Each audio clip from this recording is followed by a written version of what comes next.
Welcome. My name is Bob Sanguinetti. I'm CEO of the Chamber of Shipping, and today I'm having a fascinating conversation with Julian Clark from Ince.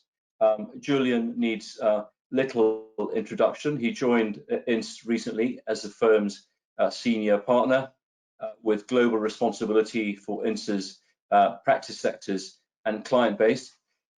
As I said, without much further ado, he is internationally recognized as a leader in shipping, in international trade, and in energy dispute and resolution. So without further ado, we'll dive into the question and answer session. Julian, if I can first start by saying that you joined Ince recently, perhaps you could share some thoughts on the firm and its plans for the future, please. Thanks, Bob. It's a real pleasure to be speaking to you, although it is a little bit odd talking to a screen and not being in the same room as you, but there we go. It's something that we're all learning to do. Yeah, I mean, it's an amazing honour. It was an amazing honour to be offered this position. For me, it is the pinnacle of any shipping lawyer's career to be offered this chair. You know, a chair that's been occupied by the great names of Donald O'May and Richard Williams and Richard Sayre and Patrick Griggs, and there's little old me. So fantastic. But I think what made it even better for me and more exciting was that this is the new Ince. So it's the 150 years heritage of what the firm is, the Ince & Co, that everybody listening to this will recognise, but under this very new structure, a combination with a firm called Gordon Dabbs that our shipping brethren will not have heard of. That had nothing to do with shipping or indeed international work. It was a firm that had sectors in such things as immigration, private wealth, taxation, capital markets, and had a regional offering across the UK. And the two of those have now come together, which makes the new Ince a global service firm where we can approach clients and not just do their shipping law work, but everything that they might want to do, from their taxation problems to their real estate to, dare I say it, their divorces and family trusts. And then the other exciting thing about the firm is we're no longer a traditional law firm in that we're not a LLP or a partnership anymore. We're a public limited company. We're listed on the AIM exchange. And what that does for me is really expands the opportunity of law, and I think we need to do that because law's changing because of the advent of technology and various other things, and what the clients now desire from their legal service providers. And being outside the shackles of a regulated law firm means that we can operate in a proper corporate structure, which means we can, a client comes to us and has a problem which isn't purely legal anymore. We can say, okay, let's not do this as a law firm, let's do this under our consultancy arm. Let's raise finance for you. Let's give you restructuring advice. Let's perhaps take an idea that you've got and form a joint venture with you and help promote that. We've got an internal incubator now at Ince where we can take a startup idea and put that through an in-house incubator, and then we have a merchant bank as part of the group, so we can go and get funding and support ideas. So it's a really revolutionary concept in law. So that's the future. If I can ask you a question, Bob, in this changing COVID world, what are the main priorities for you and the Chamber? Thank you, Julian. A fantastic question. I've been at the Chamber for 2 years now, and what I've been struck with in the 2 years is the diversity of shipping and the shipping tapestry across the UK. And just when you think that you've got your head around all the issues, something else pops up. And here we are now discussing through this medium in the COVID-19 crisis, discussing how to overcome the COVID-19 crisis. In terms of priorities at the Chamber, first and foremost, I would say it's recovery from the coronavirus crisis. Shipping has been affected as badly as every other sector in industry. And all sectors will have been impacted to a lesser or greater extent. So we've now gone from the initial shock of it and business survival, if you like, onto what we're calling the restart and recovery mode, to see how we can get ourselves back on an even keel again and continue delivering to global trade in the way that we're all used to. So that's going to keep us focused for a number of months, if not years, I suspect, because the recovery will take place at different speeds depending on the sectors that we're talking about. But that will keep us busy for the time being. But in the longer term, our main focus is tackling climate change. And that very early on in my time, it became apparent that that was the key issue of the day. And it's been brought into a sharp focus by the Extinction Rebellion and by other movements that have sprung into prominence over the last year or so. And I think we've got a fantastic opportunity in shipping to take the lead there. I think shipping is a fundamental part of society, and it shouldn't be seen to be different from society. And we acknowledge that we have a fundamental responsibility in tackling the challenges of climate change. Leadership has been strong from the International Maritime Organization, the maritime arm of the UN, in setting very demanding targets for 2050 on the decarbonization front, greenhouse gases more generally. And of course, that's been joined more recently by the UK's aspiration to achieve net zero carbon by 2050. So it's a massive, massive challenge, but one that I think the shipping community is eager to take on and overcome. And the reality is that the solution for fuels, the solution for engine technology that will be required for 2050 is simply not there at the moment. But of course, we mustn't forget that there will be ships that enter service in the next 5-10 years that will still be around in 2050. So we need to be able to insert the technology into those ships during the course of their lifetime. So there's an imperative to move quickly. And the key word I would use there is collaboration, and the importance to collaborate across all the sectors of industry, from the ship owners, the shipbuilders, the manufacturers, the R&D community, academia, and of course, strong leadership from government. And I think in the UK, we have a government that cares about the environment, and we have a government that cares about shipping. So pulling all that together so that the UK remains at the forefront of technology as we get closer to 2050 is absolutely fundamental, because it will not just produce the technology for shipping, but also be able to export it more widely across other sectors. So a fascinating opportunity, a big challenge, but I think one that I think the UK shipping sector is well placed to seize. The third priority, moving on from that, is trade deals. We find ourselves in the exciting period post EU departure, and we've seen and heard in the press that negotiations are taking place as well, or perhaps not as well as they could be taking place, but nonetheless, it's really important that shipping is at the heart of those trade negotiations and trade deals. I think we mustn't forget that shipping moves 90% of trade around the world. Shipping is fundamental to the very strong trade links that we've enjoyed with the EU over the last so many decades, and I think it's important that shipping is given due consideration in those negotiations when it comes to striking a deal, both with the EU and more widely. And once again, we would like to see UK shipping at the heart of that, servicing the UK's economy as we go through into the next chapter of this wonderful country's history and indeed future. More widely, safety is another issue that we take very seriously at the Chamber, and we made some inroads recently and some progress by drafting and developing a safety culture charter, which we've had a large number of our members representing over 1,000 ships and almost 100,000 seafarers, to reinforce the importance of a culture that underpins everything that we do on board our ships and keep them safe.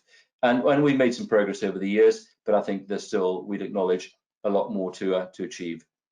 Beyond that, no less important, diversity, making sure it's very topical at the moment, but it's always been topical on the shipping agenda. Very important that we open up opportunities for everyone, regardless of gender, of background, of ethnicity, It doesn't really matter. We want the best people for those jobs at sea and in the sector more widely when seafarers come and work ashore, regardless of their backgrounds and other areas where they might be discriminated against. And then the final point is technology and innovation. We have a fantastic country, as I'm sure you'll agree, full of innovators. It attracts innovation, it attracts investment. The real challenge is in pulling those people into the shipping sector to give us the progress in technology that we know we need going forward, and not just in decarbonisation and the technology for fuels and engines, but more widely in autonomy, in digitization, in blockchain, in cybersecurity, which I know is something that is close to your heart, all of which is geared to make shipping more efficient. So whether it's cleaner, whether it's safer, whether it's faster, whether it's more efficient, that's where you want to be in shipping, in UK shipping, in the years ahead. And I think if I can just finish off by rounding all that up by saying that we've got great opportunity in the UK where we find ourselves, call it with all the planets aligned, we're in a perfect storm, whereby we've got the recovery and the momentum behind the recovery from the COVID-19 crisis. We've got the departure from the EU, which will give us some flexibility and some freedom from some of the legislation that we might have been linked into as part of the EU. We've got the climate change agenda, and I think we've got an understanding, a broad understanding by government and by the public of the importance of shipping, which has been brought into sharp focus by recent events. So you put all that together, it's a really powerful mix, which I think will allow the UK to reinforce its place on centre stage in the maritime community. That's a fantastic answer, Bob. That's so much of what you said is so encouraging. So thank you. My pleasure. And Julian, I've got one, if I can go back to you now, which is linked to very much to what I've been talking about. But you've seen some of the emerging challenges for the sector that we've just talked about. What support is out there for our members at the Chamber in tackling these? And I touched on it briefly earlier on. I know that cybersecurity is something that you've been working on in the past and is high on your agenda. But it'd be really good to get a feel for how you and the firm can support our members at the Chamber. Certainly, thanks, Bob. Well, I think we'll all agree that what we're experiencing is unprecedented. My wife, who's American, said to me about 2 days ago that she, and perhaps many of us have been in this position, never thought that we'd lived through a moment of history. We've been in a time where there hasn't been a world war, where there's been prosperity, and yes, we've had financial issues, we've had other issues, but not something that's completely world-changing, and yet here we are living in a moment of history. And I think it was very easy early on when the crisis started to draw a comparison with the financial crisis in 2008. But it's very different to that. There are, of course, similarities because there's uncertainty and there's collapse, and then there's the reaction to that. But this is very different. It is a world-changing event. Probably it's closer to 9/11 than it is to 2008. I don't think the world will ever go back to the way it was before. And that leads me really to the answer to your question, in that what can we do to support? Well, it's not the same kind of support that we did in 2008 as a law firm. Law actually did quite well through the financial crisis in shipping, because it resulted in a boom of work, in collapses of contracts, in need for immediate traditional legal assistance. I think going forward, as a result of COVID, we'll see differing pressures and challenges to differing sectors. I mean, the cruise industry will have to completely, possibly rethink what it does. I mean, even when we get through the crisis, will people want to travel again? Will people want to get on board a cruise ship in fear that what if this happens again? The tanker market, we know, has done quite well in relation to the large tankers being turned into storage facilities. But coming out of the crisis, with the combination of the crisis in the oil markets, what will happen to that sector? And then we look at the tradition of containers. For the first time in the history of container ships, we may well see a change where globalization and containerization is not the driving force that it has been from the day that the first box was put on board the first ship. So I think our role is to be fluid with that. It's to work with organizations such as the Chamber to listen very carefully to what our industry needs. And it's time to be able to take real positive action to support the sector. I remember an Italian owner said to me years ago that his criticism of a lot of our regulatory bodies in shipping is that they are tigers with no teeth. So they look impressive, but they can't actually facilitate change. Well, I think now is the time that we have to give that tiger teeth. We have to make changes. We have to drive. And it's with the cooperation of the leading law firms and with the Chamber and with the other organizations and with the IMO that we really do need to work with government. And I'm tremendously, as you know, because we've spoken about this before, enthused by the position that the UK government is now taking, recognising shipping, what we're doing with our 2050 strategy, that we're actually moving forward to make significant changes for the good of our sector. And not least do we see that in cyber, because cyber security for me, as you know, I'm very fortunate to chair the CMI committee, Maritime International subcommittee on cyber, and also the Maritime London Innovation and Technology committee. It's an issue which is, as you say, very close to my heart. And it is something that I've described in previous interviews and in the press as a Titanic disaster scenario. What we're seeing reported is the tip of the iceberg, and we are not keeping a sufficient lookout. And that is terrifying. And we've seen through COVID a huge increase in the action of the cyber criminals and the hacktivists. We've seen a massive range and rise in phishing, in spear phishing, targeted phishing, in malware, in ransomware. And we saw what happened not that many years ago with Maersk as a result of the non-Petier attack. So if a company as sophisticated as Maersk can be hit like that, and we've seen MSC recently hit as well, then we need to be aware of the risks that shipping face. And as you know, from the 1st of January next year, under the IMO guidelines, for the first time, cyber procedures will become part of safety management systems. And again, our role will be to move to protect and assist our shipping community in ensuring that they have the very best cyber response available. And again, just my final point, I think I'd say about that is that if you think back to what happened when the Gulf of Aden piracy incident started happening, suddenly there was an influx to the community of it seemed that everybody in the world was a piracy and ransom expert. And the community was left there thinking, well, you know, who do we trust? I think one of the roles for organizations like the Chamber and for ourselves is to be able to steer our members and our clients through that minefield of who can provide the true cyber protection and policies to keep shipping safe. Bob, that was a heck of a question, so I'm going to throw one back at you now.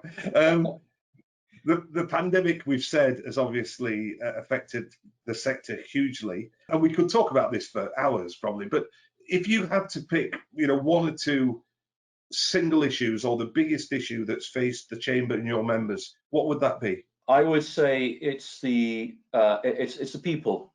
It's the seafarers, it's the offshore workers who have kept a steady course throughout all this. We've covered already how severely impacted the shipping sector has been, and he touched on the cruise industry, and that's going through quite a challenging period now before it re-emerges, which I'm sure it will do.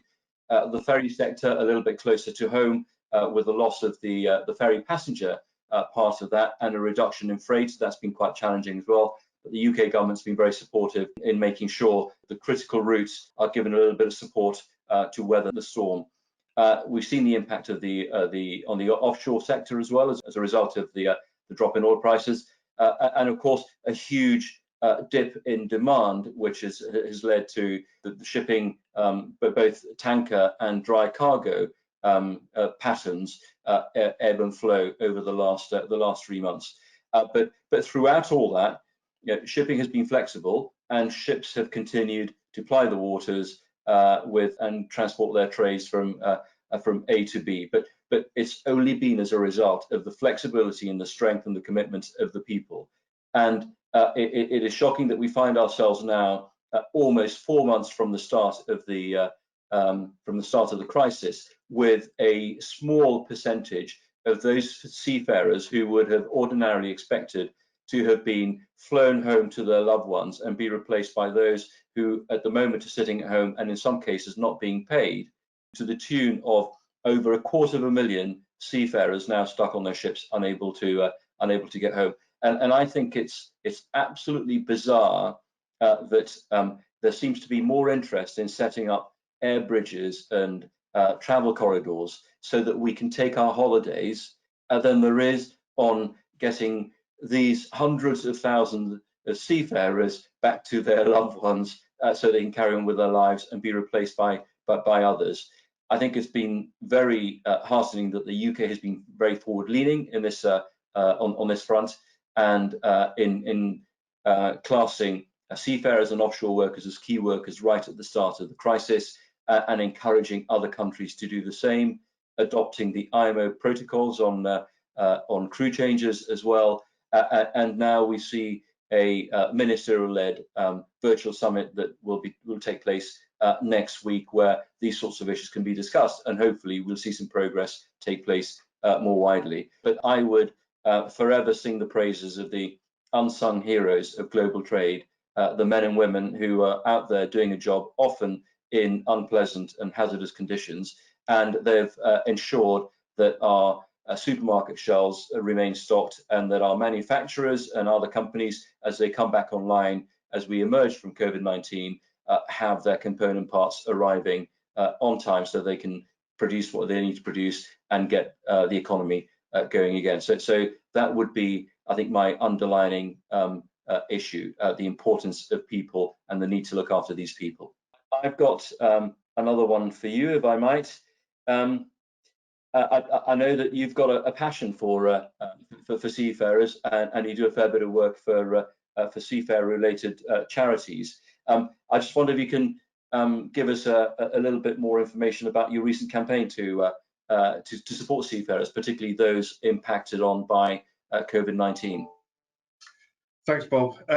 Yeah, I endorse everything that you've just said, and indeed, like many of us, I was out there on a Thursday night with my pots and pans and clapping and supporting our health workers. But of course, as the health workers are the thing that keeps our health service and NHS alive, it's our seafarers that keep our shipping industry alive and keep all of us in the positions that we're lucky enough to have. And so I wanted to do something to try to continue to raise awareness, do my own bit to try and raise awareness, but also to try and do something that if you were a seafarer, whether you were stuck on board a ship waiting for a crew change, or you were isolated at home and waiting to take up a new position, that there was at least something to say to them, you know, we're banging pots and pans for you, so they could hear them. And as I know you know, because we've talked about it in the past, I started my life not as a lawyer, but as a professional musician.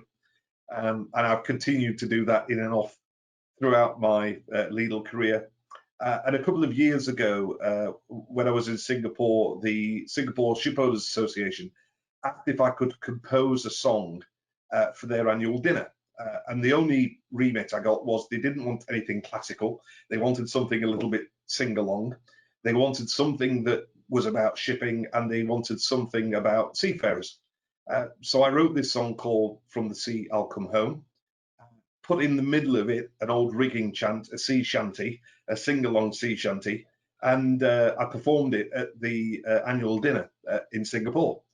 And so whilst thinking of all these things and putting them together, I thought, why don't we just take that song, because I own the copyright to it. Why don't I take the song and give that song to the Sailors Society and allow them to use that as a means of raising awareness, and say to people, look, if you want to download the song, download it, but all the proceeds comes to us, the Sailors Society, and that way goes to seafarers and their families. So together with Chris Hurst, the CEO of the Sailors Society, we established a trading company owned by the charity, which was able to put the song through the musical distributors. So it's on iTunes and Spotify and Deezer and Google Play. And as I say, it's called From the Sea I'll Come Home. And we've invited people to make a donation to the charity or download the song in the normal ways that you do through Spotify or anything. But all the proceeds from that will be funneled to seafarers. And so if people want to look at that, the way to do it is you go to the Sailors Society website, which is www.sailors-society.org. And you'll look at the right-hand side of the screen, there's a little box that says Support Us. And if you click on that, you'll see a list of campaigns, and one will say From the Sea I'll Come Home download. And that takes you to the page, tells you about the song, tells you who plays on it. And then you can click a button, it'll download the song onto your laptop or your phone. And then you can click another button and make a donation and make a change. So we've posted that on social media. I think at the moment we are on something in excess of 40,000 views. And what we've also done is we last week took the opportunity to write to all the CEOs of all the major shipping companies in the world, all the managing directors and CEOs of all the P&I clubs, and indeed all the senior partners of all the shipping firms in London that do shipping law, and said, look, this isn't an Ince project. I just happen to be at Ince. This is something for seafarers. So please, publish this on your own networks. And we've invited people to record little videos saying why they support seafarers. And we've had dozens of those videos coming in, and they're now in multiple languages. I know we've got them in Mandarin, Cantonese, Spanish, Italian, Greek. So hopefully we're doing our little bit. Fantastic. Well, what a comprehensive response. What a brilliant idea for a very, very worthy cause. You've actually answered my next question, which was going to be how do we get access to it. I have to confess, I've not been on the website and followed the link, but I will do. But if I can go off script and ask another question related to your talent, and I know that you've got that talent because I've seen it myself at the London International Shipping Week conference dinner last year. And I know that you've brushed with celebs along the way, but if there's one memory or one highlight above others from your singing career that comes to mind above others, which one would it be? Right. I'm going to cheat and give you two, if I can. So in no particular order, recording a song for the band that actually played on From the Sea I'll Come Home, which I recorded at Peter Gabriel's Real World studio, and I had to play a piano part, and I sat down at this grand piano, and the studio engineer said to me, you realise that's Kate Bush's piano. So playing a song on Kate Bush's piano was quite a highlight, but probably my greatest opportunity was working with Paul McCartney, and that's, how many people could say that? And I can say what a wonderful guy he is. He's just so down to earth. And the thing that's great about Paul, who's done everything, he's Paul McCartney, he's done everything. He is still like a 16-year-old when it comes to playing music. His light up and he flashes and he's excited and passionate, and yeah, so those are my two highlights, I think. What a fascinating insight. I look forward to hearing more at some other time, not this time, right? Because I'm conscious the time is running out. Bob, real pleasure seeing you. Can't wait till we can get together in person and celebrate in the good old-fashioned traditional shipping way. Absolutely. Likewise, Julian, it's been a real pleasure having this conversation. Look forward to following it up. Thank you very much indeed. Thanks, Bob. Bye-bye.